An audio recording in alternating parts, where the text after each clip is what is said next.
Karnataka government 2025 and 26 academic ಇಯರ್ಗೆ learning based assessment ಮಾಡ್ಯೂಲ್ನ release ಮಾಡಿದೆ. ಹಾಗಾದ್ರೆ ಈ ಮಾಡ್ಯೂಲ್ನಲ್ಲಿ ಯಾವುದೆಲ್ಲ ಕ್ವೆಶನ್ಸು ಕೆಮಿಸ್ಟ್ರಿಯಿಂದ ಅಥವಾ ಸೈನ್ಸ್ನಿಂದ ಇದೆ ಅಂತ ಹೇಳೋ ಕ್ಯೂರಿಯಾಸಿಟಿ ಇದೆಯಾ? ತಪ್ಪದೆ ವಿಡಿಯೋವನ್ನು ಕಂಪ್ಲೀಟ್ ಆಗಿ ನೋಡಿ. ನಿಮಗೆ ಲರ್ನಿಂಗ್ ಬೇಸ್ಡ್ ಅಸೆಸ್ಮೆಂಟ್ನಲ್ಲಿರುವಂಥ ಕ್ವೆಶನ್ಸ್ಗಳು ಎಲ್ಲಿ ಸಿಗುತ್ತೆ ಅಂತ ಹೇಳೋದನ್ನ ನಾನು ವಿಡಿಯೋ ಎಂಡ್ನಲ್ಲಿ ಹೇಳ್ತೇನೆ. ಜೊತೆಗೆ ಇದು ಯೂಸ್ಫುಲ್ ಇದೆಯಾ ಇಲ್ವಾ ಅಂತ ಹೇಳಿ ನೀವು ಕಮೆಂಟ್ ಸೆಕ್ಷನಲ್ಲಿ ಕೂಡ ತಿಳಿಸ್ಬೇಕು. ಹಾಗಾದ್ರೆ what is this learning based assessment questions ಅಥವಾ ಅಸೆಸ್ಮೆಂಟ್ ಮಾಡ್ಯೂಲ್ ಅಂತ ಹೇಳಿದ್ರೆ ಏನು? ಸೊ ಇದ್ರ ಬಗ್ಗೆ ಡೀಟೇಲ್ಡ್ ಆಗಿರುವಂಥ ಇನ್ಫಾರ್ಮೇಶನ್ ಇಲ್ಲಿದೆ. So Karnataka School Examination Assessment Board has officially released SSLC Learning Based Assessment LBA module for the academic year 25 and 26. So ಈ module cover all the subject. ಈ module ಎಲ್ಲಾ ಸಬ್ಜೆಕ್ಟ್ ಅನ್ನ ಕೂಡ cover ಮಾಡುತ್ತೆ. Kannada, English, Hindi, mathematics, science and social science ಎರಡರಲ್ಲೂ ಕೂಡ, English ಮೀಡಿಯಂನಲ್ಲೂ ಹಾಗೂ Kannada medium ಎರಡೂ ಮೀಡಿಯಂನಲ್ಲೂ ಕೂಡ ಈ ಮಾಡ್ಯೂಲ್ಸ್ನ ಅವರು ರಿಲೀಸ್ ಮಾಡಿದ್ದಾರೆ. Along with modules, key answer also have been provided to help students evaluate their performance and prepare effectively for the upcoming SSLC examination. ಮುಂದೆ ಬರುವ ಎಕ್ಸಾಮಿನೇಷನ್ಗೆ ಈ LBA questions ಜೊತೆಗೆ learning based assessment module questions ಜೊತೆಗೆ ಅವರು key ಆನ್ಸರ್ನ ಕೂಡ ಕೊಟ್ಟಿದ್ದಾರೆ to improve your performance ಅಂತ ಹೇಳಿ. ನಂತರ ಅವ್ರು ಹೇಳ್ತಾರೆ, these assessment modules are a part of KCAB's ongoing efforts to promote concept based learning. Concept ಆಧಾರಿತವಾಗಿರುವಂತಹ ಕಲಿಕೆಗೆ ಹೆಲ್ಪ್ ಆಗುತ್ತೆ ಅಂತ ಹೇಳಿ. Competency driven evaluation. ಸೊ ನಿಮ್ಮಲ್ಲಿ ಒಂದು ಏನ್ ಬರಬೇಕು, ಕಾಂಪಿಟೆನ್ಸಿ ಡ್ರಿವನ್ ಇವ್ಯಾಲ್ಯೂಯೇಷನ್ ಅಂತ ಹೇಳಿದ್ರೆ ಅದ್ರದ್ದು ಕನ್ನಡ ತರ್ಜುಮೆ ಅಪ್ರಾಕ್ಸಿಮೇಟ್ಲಿ ನನಗೆ ಈ ಒಂದು ಮೂಮೆಂಟ್ ನಲ್ಲಿ ಸಿಗ್ತಾ ಇಲ್ಲದೆ ಇದ್ರೂ ಕೂಡ ಅದರ ಅರ್ಥ ಇಷ್ಟಿದೆ, ನಿಮ್ಮ ಒಳಗಡೆ ಆ ಒಂದು ರೀತಿಯ ಛಲ ಇರಬೇಕು, ಆ ಒಂದು ಕಾನ್ಸೆಪ್ಟ್ ಅನ್ನ ಅರ್ಥ ಮಾಡ್ಕೊಂಡು ಅದನ್ನ ಹೇಗೆ ಅಪ್ಲೈ ಮಾಡುವಂಥದ್ದು ಅಂತ ಹೇಳುವ ಒಂದು ಮೈಂಡ್ ಸೆಟ್ ಇರಬೇಕು ಅಂತ ಹೇಳಿ. The learning based assessment model shifts the focus from rote memorization to a deeper understanding of the subject. So ಒಂದು ಸಬ್ಜೆಕ್ಟ್ ಅನ್ನ ಆಳವಾಗಿ ಅರ್ಥ ಮಾಡ್ಕೊಳ್ಳೋಕೆ, ಬರೀ ಬೈ ಹಾರ್ಟ್ ಮಾಡೋದಕ್ಕಿಂತನೂ ಆಳವಾಗಿ ಅರ್ಥ ಮಾಡ್ಕೊಳ್ಳೋಕೆ ಈ ಮಾಡ್ಯೂಲ್ ನಿಮಗೆ ಹೆಲ್ಪ್ ಮಾಡುತ್ತೆ. ಸರಿನಾ? ಇದೊಂದು ಈ ಪಾಯಿಂಟ್ ನಿಮಗೆ ನೆನಪಿರಲಿ. Modules are designed to reflect real exam scenarios, include a wide variety of type of questions such as multiple choice questions irutte, short answers irutte, application based questions irutte. Each subject module is followed by answer keys enabling students to self assess. Andre idralli nimage ella type of questions, multiple choice, MCQs and short answer questions irutte. ಇದರಲ್ಲಿ basically ಅವ್ರು ಹೇಳ್ತಾರೆ answer ಕೀನ ಕೂಡ ಕೊಡ್ತಾರೆ ಅಂತ ಹೇಳ್ಕೊಂಡು, answer ಕೀನ ಯಾಕೆ ಕೊಡ್ತಾರೆ, ನಿಮಗೆ ಸೆಲ್ಫ್ ಇವ್ಯಾಲ್ಯೂಯೇಟ್ ಮಾಡ್ಕೋಬಹುದು, ನಿಮ್ಮ ನೀವು ಕಲ್ತಿರುವಂಥ ಕ್ವೆಶನ್ಸ್ ಕರೆಕ್ಟ್ ಇದೆಯೋ ಇಲ್ವೋ ಅಂತ ಹೇಳಿ ಸೆಲ್ಫ್ ಇವ್ಯಾಲ್ಯೂಯೇಟ್ ಕೂಡ ಮಾಡ್ಕೊಳ್ಬಹುದು. So students can download KCB SSLC LBA modules 2025-26 for all the subject directly from official Karnataka School Examination. ನೀವು ಅಲ್ಲಿಂದ ಯೂಸ್ ಮಾಡ್ಕೊಳ್ಬಹುದು. ಸೊ ಈ LBA ಮಾಡ್ಯೂಲ್ಸ್ನಲ್ಲಿ ಯಾಕೆ ಯೂಸ್ ಮಾಡ್ಕೊಳ್ಬೇಕು ಅಂತ ಹೇಳೋ ಒಂದು ಸಮರಿ ಹೇಳ್ಬಿಡ್ತೀನಿ. Designed as per the revised SSLC exam pattern. ನಿಮ್ಮ SSLC ಎಕ್ಸಾಮ್ ಪ್ಯಾಟರ್ನ್ ಯಾವ ಥರ ಇದೆಯೋ ಅದೇ ಥರ ಕ್ವೆಶನ್ಸ್ ಇಲ್ಲೂ ಕೂಡ ಅವರು ಡಿಸೈನ್ ಮಾಡಿದ್ದಾರೆ. So focus on competency based learning and application of knowledge.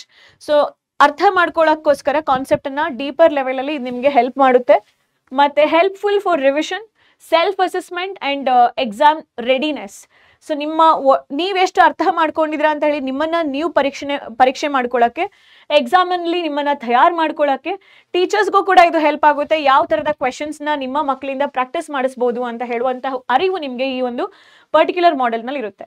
So ಇಲ್ಲಿ ಪ್ರತಿಯೊಂದು ಮಾಡೆಲ್ನ ಲಿಂಕ್ ಕೂಡ ಕೊಟ್ಟಿದ್ದಾರೆ, ನಾನು ಹಾಗೆ ಅದನ್ನ ಡೌನ್ಲೋಡ್ ಮಾಡ್ಕೊಂಡಿದ್ದೀನಿ. ಸೊ ಇಲ್ಲಿದೆ ನಮ್ಮ ಕರ್ನಾಟಕ ರಾಜ್ಯ ಶಿಕ್ಷಣ ಸಂಶೋಧನೆ ಮತ್ತು ತರಬೇತಿ ಇಲಾಖೆ ಅವರು ರಿಲೀಸ್ ಮಾಡಿರುವಂತಹ learning based assessment module for science. Okay, so 4 to 7 page ನಂಬರ್ನಲ್ಲಿ ನಾವು ಯೂನಿಟ್ 1 ನಲ್ಲಿ ಕೆಮಿಕಲ್ ರಿಯಾಕ್ಷನ್ಸ್ ನೋಡ್ತೀವಿ, ಯೂನಿಟ್ 2 ನಲ್ಲಿ ಆಸಿಡ್ಸ್ ಬೇಸಸ್ ಸಾಲ್ಟ್ಸ್ ನೋಡ್ತೀವಿ.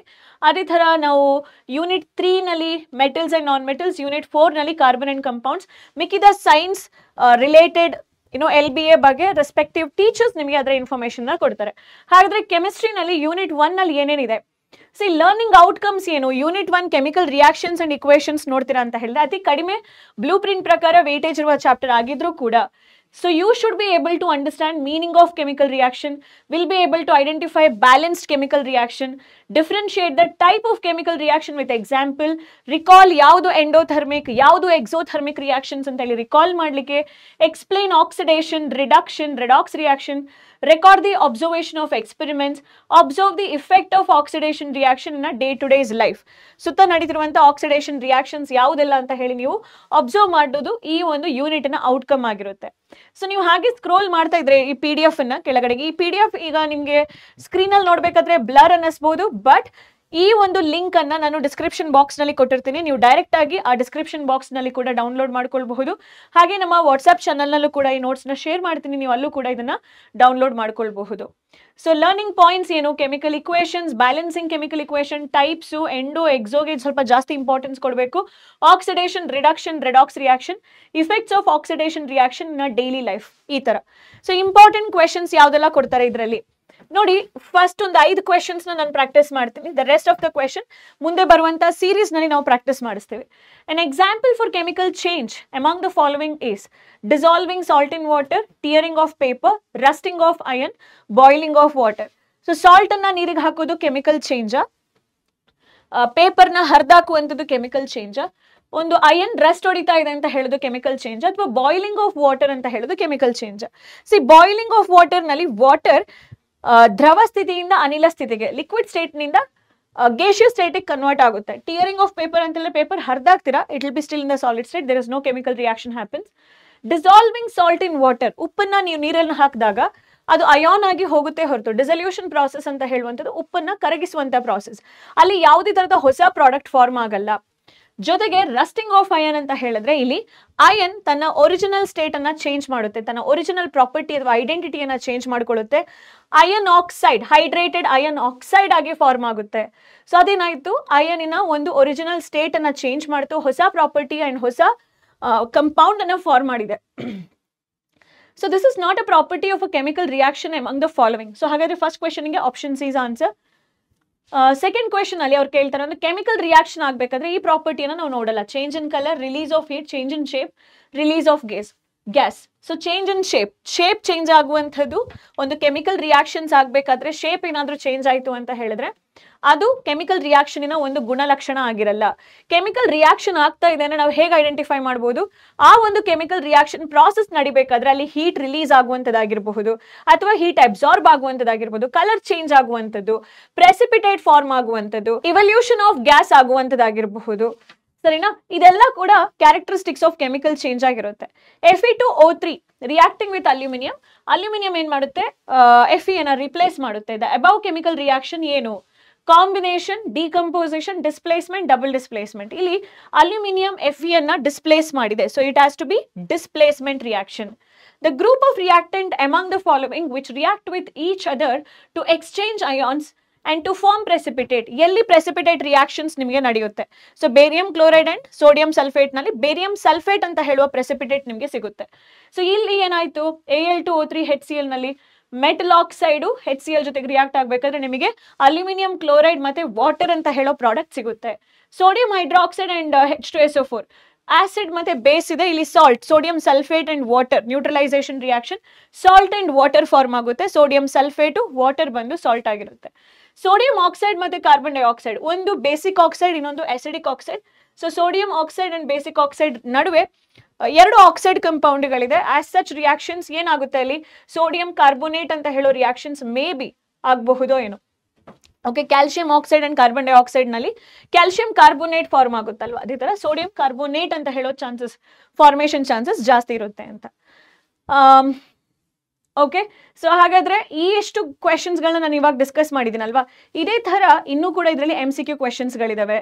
ಮತ್ತೆ ನಿಮಗೆ ಇಲ್ಲಿ ನೋಡ್ಬೋದು 1 ಮಾರ್ಕ್ ಕ್ವೆಶನ್ಸ್ಗಳಿದಾವೆ ಇದರಲ್ಲಿ, ಆಯ್ತಾ. 2 ಮಾರ್ಕ್ ಕ್ವೆಶನ್ಸ್ನ ಪ್ರಾಕ್ಟೀಸ್ ಮಾಡಕ್ಕೆ ಹೇಳಿದ್ದಾರೆ. ಸಿಮಿಲರ್ಲಿ ನಿಮಗೆ 3 ಮಾರ್ಕ್ ಕ್ವೆಶನ್ಸ್ ಇದೆ ಇದೇ ಚಾಪ್ಟರ್ನಿಂದ. ಯಾವುದೆಲ್ಲ 3 ಮಾರ್ಕ್ ಕ್ವೆಶನ್ಸ್ ಇದೆ ಅಂತ ಹೇಳಿ ನೀವು ಈ ಒಂದು PDF ನ ಡೌನ್ಲೋಡ್ ಮಾಡಿಕೊಂಡು ಪ್ರಾಕ್ಟೀಸ್ ಮಾಡಬಹುದು. ಸೊ ಆಸಿಡ್ ಬೇಸಸ್ ಇದೆ. ಸೊ ನೀವು ಈ ಚಾಪ್ಟರ್ದು ಎಂಡ್ನಲ್ಲಿ ಹೋದ್ರೆ ನಿಮಗೆ ಕೀ ಆನ್ಸರ್ಸ್ ಕೂಡ ಕೊಡ್ತಾರೆ ಅವರು. ಸೊ ಇಲ್ಲಿ ಕೀ ಆನ್ಸರ್ಸ್ ಇರುತ್ತೆ, ಹೇಗೆ ನೀವು ಆನ್ಸರ್ಸ್ನ ಬರೀಬೇಕು ಅಂತ ಹೇಳುವಂಥದ್ದು ಕಂಪ್ಲೀಟ್ ಆಗಿರುವಂಥ ಕೀ ಆನ್ಸರ್ನ ಕೂಡ ಈ PDF ಕೆಳಗಡೆ ಕೊಟ್ಟಿರ್ತಾರೆ ಅವರು. ಸೊ ನಿಮಗೆ ಏನು ಅರ್ಥ ಆಯ್ತು ಹೇಳಿದ್ರಲ್ಲಿ, 133 pages ಆಫ್ PDF ಇದೆ. ಸೊ ಆನ್ಸರ್ ಕೂಡ ಕೊಟ್ಟಿದ್ದಾರೆ, ಮತ್ತೆ ಕ್ವೆಶನ್ಸ್ ಕೂಡ ಕೊಟ್ಟಿದ್ದಾರೆ. ಮತ್ತೆ ಈ ಒಂದು ವಿಡಿಯೋ ರಿಲೇಟೆಡ್ ನಿಮಗೇನಾದರೂ ಡೌಟ್ಸ್ ಇತ್ತು ಅಂತ ಹೇಳಿದ್ರೆ ದಯವಿಟ್ಟು ವಿಡಿಯೋ ಕೆಳಗಡೆ ನೀವು ಕಮೆಂಟ್ಸ್ ಅನ್ನ ನಿಮ್ಮ ಅಭಿಪ್ರಾಯವನ್ನ ಕಮೆಂಟ್ ಸೆಕ್ಷನ್ ಅಲ್ಲಿ ತಿಳಿಸಿ. ಖಂಡಿತವಾಗ್ಲೂ ಇದೆಲ್ಲ ಕ್ವೆಶನ್ಸ್ ನಾವು ರಿವೈಸ್ ಮಾಡ್ಲಿಕ್ಕೆ ಮತ್ತೊಮ್ಮೆ ನಿಮ್ಮ ಮುಂದೆ ಬರ್ತೀವಿ. ಅಲ್ಲಿವರೆಗೂ ಕೂಡ ಟೇಕ್ ಕೇರ್, ಬೈ ಬೈ.